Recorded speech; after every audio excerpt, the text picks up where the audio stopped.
You've heard the story before. Someone is lying on an operating table about to give up the ghost. A nurse shouts, "Clear!" Boom! Nothing changes. The patient's heart just isn't in it. Clinging on to life, that is. Clear! Boom! Still nothing. The patient's family is nervously waiting in a room nearby. Their tears are forming puddles on the floor. But the parents don't know that their son is literally having the time of his life. He's experiencing everything all at once. As a famous playwright might have once said, he's the king of infinite space. Now he's departed this nutshell we call life. Today we're going to investigate this rather amazing phenomenon called a near-death experience, or an NDE. First of all, let's look at some documented NDEs. Thankfully, some folks have remembered the details and passed them on to us. If you've never heard such stories before, they might just be enough to make you think that there's more to life than death and taxes. According to a paper published by the U.S. National Institutes of Health, about 17% of people who nearly die have a near-death experience. It's quite a sizable number. In the introduction of the paper, the author writes, NDEs have been reported by children, adults, scientists, physicians, priests, ministers, among the religious and atheists, and from countries throughout the world. It goes on to say that while NDEs are all different and personalized, they all seem to share specific characteristics. They're usually not dull, far from it. People generally don't nearly die and find themselves ordering a Big Mac with large fries. They're nearly always wonderful experiences and hardly ever mundane. They're incredibly believable too. They don't feel like hallucinations or dreams. They feel real. This is why when people experience NDEs, whether they'd been in a coma or were clinically dead, they say their entire outlook on life changed. According to the Near-Death Experience Research Foundation, about 45% of people who've had an NDE report leaving their bodies and watching over the people trying to save them.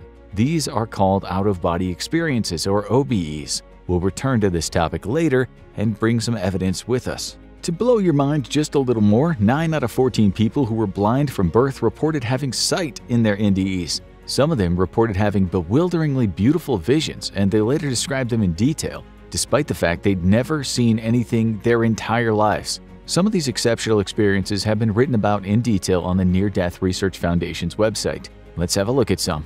Case 5043 is the first one we'll explore. The interesting thing about this case is the person is Korean. Many documented NDEs are from the Western world, so it's good to hear something from Asia. You might think different cultures would mean very different NDEs, but you'd be wrong. The person starts the story by saying, "It happened when I was working at a construction site carrying bricks. I was financially responsible for my family at a young age." He was a young guy when he had this accident. One minute he was carrying some bricks up some stairs, and the next thing he knew he was in a hospital on a bed with a white sheet covering his head.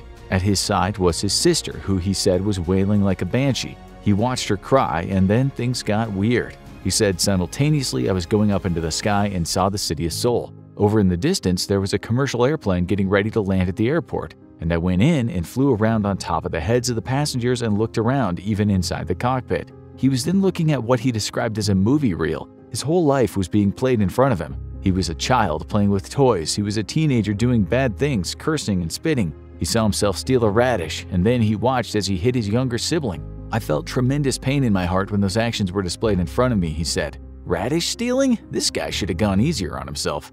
This next part sounds like a cross between 2001: A Space Odyssey and someone who'd just taken a major dose of DMT. The guy wrote, "I was inside a pastel-colored deep fog which blew me to an extremely clean bright light in the distance. When I arrived, this color, like of a baby chick, encompassed me with feelings of extreme peace, and I conversed with an existence that I could not see. I talked with feelings of thought and felt the answers. I knew there was an existence, a being that was in the distance but could not see."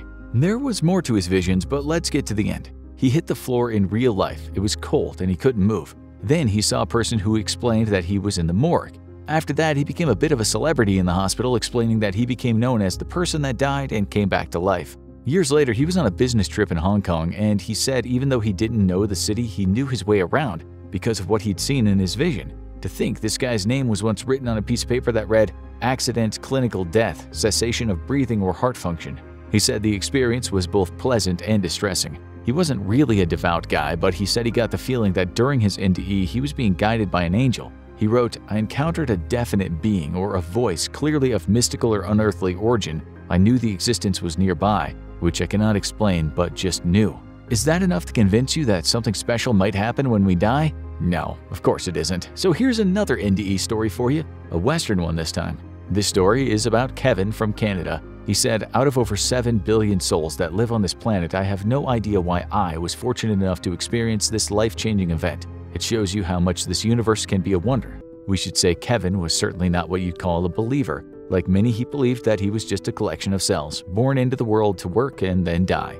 That's it. Sob sob, bye-bye, amen, turn to mush for little worms to enjoy. There's no heaven and hell or angels and demons. Kevin was an empiricist. You are what you can see, what you can prove, and that's it. That was until he tripped out on a road to Damascus. On July 13, 2021, things all got a bit dark for Kevin. He'd just gotten back home from buying gas and groceries. His wife and daughter were out in the garden enjoying the sunny weather and playing with a new puppy. Kevin wrote, "I was sitting across from my wife at the patio table, and I'd only been outside for a few minutes. I felt a sudden sharp pain in my left elbow. Something stung me. As I watched it flying away, I said to my wife, 'OMG, I just got stung by something.' She said, 'It was a wasp because I saw it land on your arm. It was gone before I shooed it away.' About 15 minutes later, he was back inside cleaning when he noticed that he felt kind of hot. His heart was beating fast. His wife then went into the house and he told her he thought he was having a bad reaction to the sting. She told him to get the bottle of Benadryl, still believing it was just a wasp sting, but Kevin wasn't so sure. He then got sweaty and jittery. He knew something was wrong, really wrong, so he told his wife to call 911. He wrote, "I could literally feel my blood pressure start to drop and could feel my life start to drain away. I've never felt absolute fear in my life, but I was feeling it now. I looked at my wife and said, 'This is not good, honey. I'm going to be leaving you alone.'" His wife then saw all of the color drain from his face. He wasn't being overdramatic. His daughter entered the room and everyone went into panic mode. He told his wife he loved her and felt proud of his daughter. He'd had very severe reaction to that sting. He was popping his dear old clogs. But an adventure was about to begin. He saw a tunnel appear in the room, a vision that an unusually high number of people have talked about after having an NDE. Why a tunnel? Why not a door? Why an entrance at all? Kevin explained, "As I looked into this tunnel, the tunnel itself seemed to be static with no movement. As I peered down this long tunnel, it seemed to go on and on. I could see a sliver of white light at the end of the tunnel. Things then got very trippy." He said, "Elongated, diamond-shaped things started firing out of him, with the shards blasting right into the tunnel." He wrote, "It felt like every atom in my body was vibrating and responding to whatever was in the tunnel. He felt goodwill toward all humans. He felt a profound love for his daughter and wife, who were now standing close to the tunnel entrance. Then suddenly he saw another entity near the tunnel, what he described as the equivalent to a 500-pound silverback gorilla. This was related to size, not massive pecs and a flat top. He said, "My entire central nervous system was connected to this. Every feeling, every emotion, every molecule of my body was connected to this thing." He said he knew right then that the being was billions of years old and that it held all of the knowledge of the universe. He communicated with it, but not with words. It was more like telepathy. The entity told him, "Do not worship me." All the while, Kevin thought he was downloading all the information in the universe. He added, "I also understood that while we are in this universe, we have free will and choice. Our life is ours alone and nothing is set in stone. I understood that God is not going to interfere with our life." The next thing he knew, he was in the tunnel. Not his body, though, which he said he'd been liberated from. It was something closer to a soul. He then realized he was about to enter a black hole. He said, "I was transported to the event horizon, or beyond of a black hole. Could I do this if I was still alive?" He was engulfed by a brilliant white light, after which he said he entered what he thought was another universe. He explained, "The first thought that entered my mind was, this is my true home. I was floating in space, far off in the distance. I could see a massive golden-colored universe or galaxy or nebula. I really don't know what it was, but I know that's where I'm supposed to go." He almost passed over into this new place where everything was infinite, but then he found himself saying in his head, "I don't want to leave my family." Then one last word confronted him. This was choose. He remembered waking up. It had taken the medical technicians 30 minutes to get to the house. He said he felt mad, like totally insane mad, as you might have done if you'd fired shards of brilliant light into an infinite tunnel. It actually took Kevin weeks not to feel slightly psychotic and to appreciate what had happened. He'd had a life-threatening allergic reaction to the sting, but in this case he didn't die, clinically speaking. He said that while he had felt the utmost joy in what he called a mystical, unearthly realm, he wasn't religious. Nonetheless, he said about the entity he saw, "I'm almost positive what came through that tunnel that day and stood in front of me was God." This God, he said, was beyond anyone's understanding. He didn't relate it to any particular religion down here on Earth. It was bigger than us and our far-fetched tales of outlandishly ethical heroes. Kevin used to be very depressed. He isn't now. He says he feels he has a purpose. Life just feels better because he's convinced humans have a soul. Life is a lot more than the stuff we do down here. When asked if he thinks the experience actually happened, like really happened, it wasn't just him hallucinating, he said the experience was definitely real. He isn't alone in saying that. Most people who've had NDEs think what happened to them really happened, and that goes for atheists too. We know that some of you skeptics might be thinking, what if all these people writing stories on that website are making it up? What if they never almost died? Maybe they're just bored people who get a kick out of fooling folks like us who love a good NDE story. Well, the National Institutes of Health said anyone who writes on the site must fill in a lengthy questionnaire before their story is published. Their cases are investigated and some are scrutinized in in-depth investigations. That means the writers must prove they almost died, showing medical records and such. We can never be sure if some folks get carried away writing their stories, but we can be sure they almost passed to the other side. It's also highly doubtful that thousands of people have taken to that website to embrace their creativity and lie to us all. That would just be shameful. Why would you bother? And anyway, as you'll soon see, NDEs have happened in hospitals, and people have reported what they saw to doctors and nurses right after coming back. We should say that many of the people who've shared their stories actively practice religion. These two people we've talked about so far didn't, but some do, and you'd expect a pious person to talk about angels and such. Do people just see what they want to see? They've had a religion drilled into them all their lives, so when they clock out, they see what they've been programmed to see. You could say this might have happened to a woman who had an NDE in 2021 in the US. She'd been going through a messy divorce, but her husband didn't want to leave her. One day, he turned up at her house looking desperate. She wrote, "My husband came over to me and rested a hand on my knee. He was crying now, saying, 'I can't give you up, I can't give you up.' Without warning, his fingers tightened on my leg. I looked quickly into his eyes. 'I won't give you up,' he snarled. He grabbed her around the neck until the woman could hardly breathe. She fought back, all the time thinking about the young children she'd be leaving behind if she died. The next thing she knew, her husband had a knife and things took a turn for the worse. She wrote, "I tried to thrust my knee into his groin. I tried to bite and kick him, anything to get away from him. We continued wrestling against each other, first in the hallway, then in the living room. There were blood stains on the carpet now. There were splashes of blood on the walls. No sooner than you could say amen, the Almighty God was in the living room, the same God she'd worshipped her whole life. She wrote, "I was in the middle of the glory. Then the Lord wrapped me up in his love and held me to his breast. I was filled to every fiber of my being with his peace that passes all understanding. I felt the love he had for me."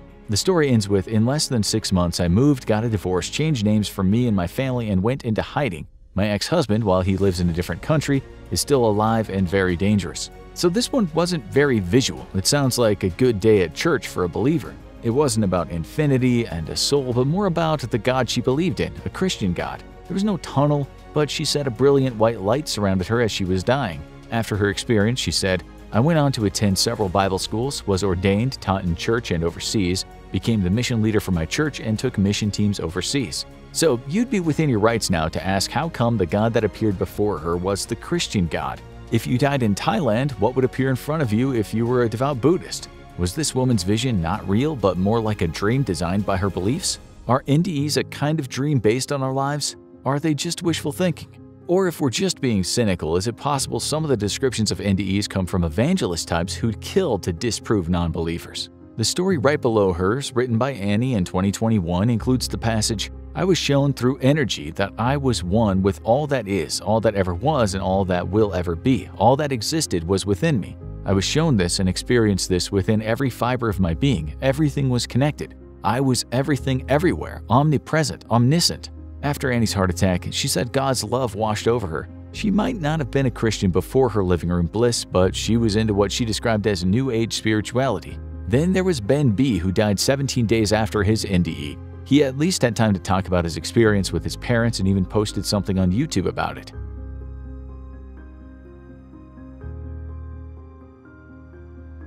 There's absolutely no doubt that before this boy died for good, he almost died. His cardiac arrest was reported. When he collapsed in school, he went 3 minutes without a pulse. He later told his parents that he felt a light that was mystical or of otherworldly origin, brighter than any white or light he'd seen on Earth, but it didn't hurt his eyes. Then something stranger happened. A rapper named Kid Cudi put a hand on his shoulder and asked, "Are you ready?" But when Ben said yes, instead of going to that ethereal other place, he woke up on a cold, hard floor in one of the school's common areas. Unfortunately, Ben had serious heart problems, which is why he died soon after. This is another fantastic story that includes a bright white light. Still, it has to be said that in the questionnaire for Ben, in the part where it asks if a person had practiced religion before NDE, the answer was Protestant raised in a Christian home and committed Christian who had accepted Jesus Christ as Savior. So now we are starting to see some similar narratives in these stories. But hold on there, because some NDEs are very different, if not sharing at least a few main details.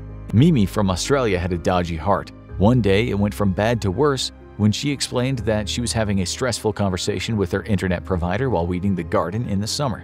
She said when she died, she saw the ambulance crew working on her. One of them, a woman with blonde hair, said, "We lost her." Mimi said she was then floating around with her deceased mother. There was a tunnel but no dazzling fireworks other than white light. Later, Mimi said her mother faded away when she heard the pandemic shout, "She's back!" When she came around, she was told, "We lost you for a while." Mimi experienced clinical death. Her heart stopped. She felt profound peace when she was dead, saying she was reunited with not just her mother but the universe. After her ordeal, she became more spiritual, but she said the afterlife was not what she'd expected. She explained, "I became atoms, or a higher being with no emotions, just a higher knowledge of peace."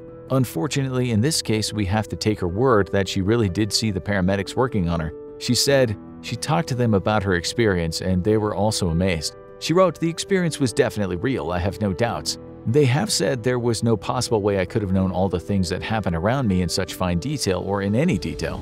You still need more proof." So we'll now talk about a psychiatrist named Bruce Greyson. He's done a lot of research on NDEs. Greyson is a realist. Far from a believer in gods and angels, he's one of the world's experts on NDEs. There's even something called the Greyson scale. Based on scientific research, the scale shows that almost 90% of NDEs involved peacefulness. Well over 75% of people feel joy, feel disconnected from the world, and see a bright light. Only about half think they saw a being like a god. About 1/3 get the movie Real Life review. Greyson got into studying NDEs because of something that happened when he was training in a hospital in the 1960s. A patient was unconscious and dying in one room but was able to explain in detail later what was happening in another room at exactly the same time. Greyson later said, "I was raised in a scientific household. My father was a chemist. Growing up, the physical world was all there was. So he wondered how this patient could have known what was happening in the other room. He thought it wasn't scientifically possible. At first he thought that someone must have somehow slipped the information to the patient as they came out of consciousness, but he investigated that and it didn't happen." Greyson still couldn't accept the patient's story that they had floated out of their body, so he still didn't have an explanation for what had really happened. He then plunged into what would become decades of research. This has involved speaking to countless people who've told him about multicolored meadows, flying into exploding stars, talking with dead friends, going somewhere beyond being and time, or as one of his research subjects put it, "The energy of my spirit seemed to flow like a great whale gliding through a sea of silent euphoria." If we could sum up what Greyson's subjects saw, we might invoke the poetry of the great William Blake. To see a world in a grain of sand, and a heaven in a wildflower, hold infinity in the palm of your hand and eternity in an hour.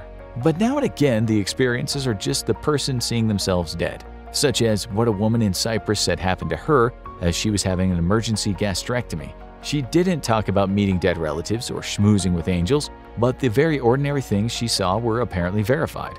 A detailed conversation that passed between the surgeon and the anesthetist present. I was lying above my own body, totally free of pain, and looking down at my own self with compassion for the agony I could see on the face. I was floating peacefully. She was then thrust back into her body. Her story might have something to do with the fact that neurons might still fire somewhere while the brain is shutting down. There's a power outage, but in some parts of the brain, someone's holding a candle. As Scientific American explained, when the entire brain is shut down because of complete power loss, the mind is extinguished, along with consciousness. If and when oxygen and blood flow are restored, the brain boots up and the narrative flow of experience resumes. Then there was the study undertaken by a woman named Dr. Penny Sartori. She also looked at NDEs of people who claimed to have seen themselves and others as they were dying or were clinically dead already. They'd all been successfully resuscitated. She said the people's descriptions were remarkably accurate. Still, when she talked with other people who'd been resuscitated and brought back, but didn't have NDEs, their guesses about what took place were highly inaccurate. The results were similar when Dr. Janice Holden reviewed cases of down-to-earth, out-of-body NDEs. In the 89 cases she reviewed, 92% were considered to be completely accurate with no inaccuracy whatsoever when the out-of-body experience observations were later investigated. In the AWARE study led by a guy named Sam Parnia from State University of New York, A bunch of hospitals in the US, UK, and Austria actually set up cameras in rooms where cardiac arrest patients would go at some point. They also put special things on shelves in the rooms. The study continued for years, but it was hard to talk to some survivors, and only 9 people over 4 years said they had an NDE. 2 of those had an out-of-body experience, and only 1 person was healthy enough to recount what he'd seen.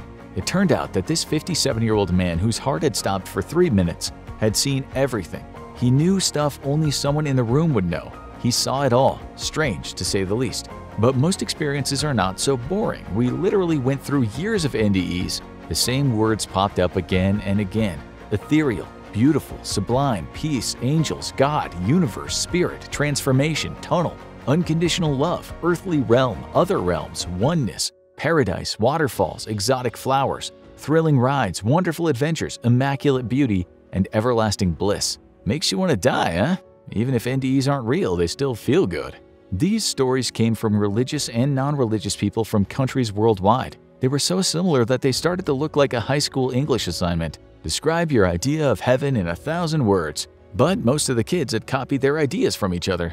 As one paper noted, there are many non-Western NDEs with narratives that are strikingly similar to the narratives of typical Western NDEs. At a minimum, it might be concluded that non-Western NDEs are much more similar to Western NDEs than dissimilar. Another study that involved hundreds of people alluded to the fact that NDEs hadn't just come from the people who burn incense in their rooms and heal themselves with stones while someone reads what the universe has in store for Capricorns next week. Anyone can have an NDE. Some of the more magical ones were described by non-religious folks working as physicians, scientists, and attorneys. If an NDE is just the brain squeezing out some more electricity before it closes down for good, how come people don't see dull things like making some toast? Or that time they watched a great infographics show video about near-death experiences. If the experiences are like dreams, why are the dreams so absolutely stunning, life-changing, mesmerizing, and not about your daily commute to work? Why don't they show you fighting the school bully, only for your baseball bat to turn into a rubber SpongeBob that starts mocking you? Dr. Grayson said there are reports of people having NDEs when their brains are definitely dead. There's no activity, and yet this is when those people had the most vivid experiences. This once very skeptical man asked, "Are these the final moments of consciousness or the beginning moments of the afterlife?" He doesn't really believe in one all-powerful God, but he has started thinking that the mind is separated from the body, the old mind-body dualism thing. I think, therefore I am. But if the mind is separate, where the hell is it?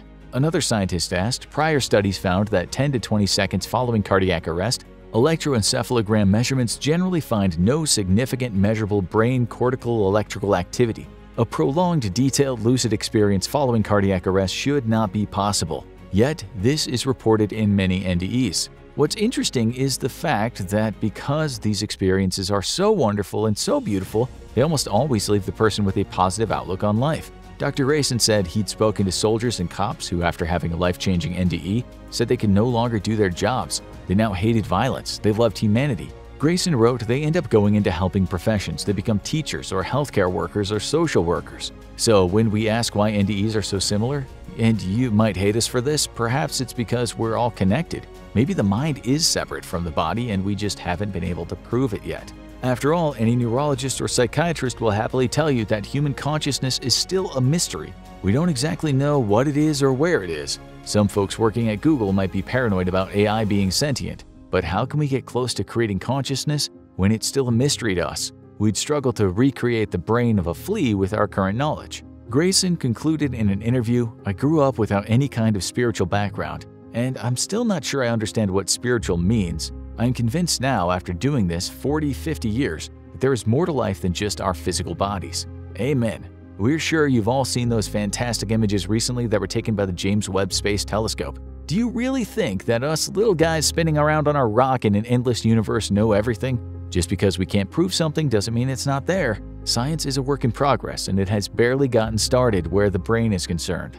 As all these experiences are similar, perhaps we're all connected in ways we still don't understand. It could simply be related to social conditioning, but it might be something else, something out of this world. Whatever it is, it changes a person forever just about every time it happens. That's good news for you, a soon-to-be dead person. We mean in relative terms, the universe is pretty old. It's just sad that we seemingly have to be knocking on death's door to understand that life is pretty great and all people share a connection. Without this one-in-a-million opportunity, we remain at each other's throats half the time because of perceived differences in religion, politics, culture, etc. NDEs show us we are better than that. Here we all are, stuck to a rock spinning in infinite space, a paragon of animals, but lost in a never-ending mystery we won't figure out anytime soon. If that's not amazing, we don't know what is. Don't forget where you are, really are, in the greater scheme of things. Look outside right now into the sky. Have a wonderful day. You deserve it. Now you need to watch 50 insane facts about death you didn't know, or have a look at this.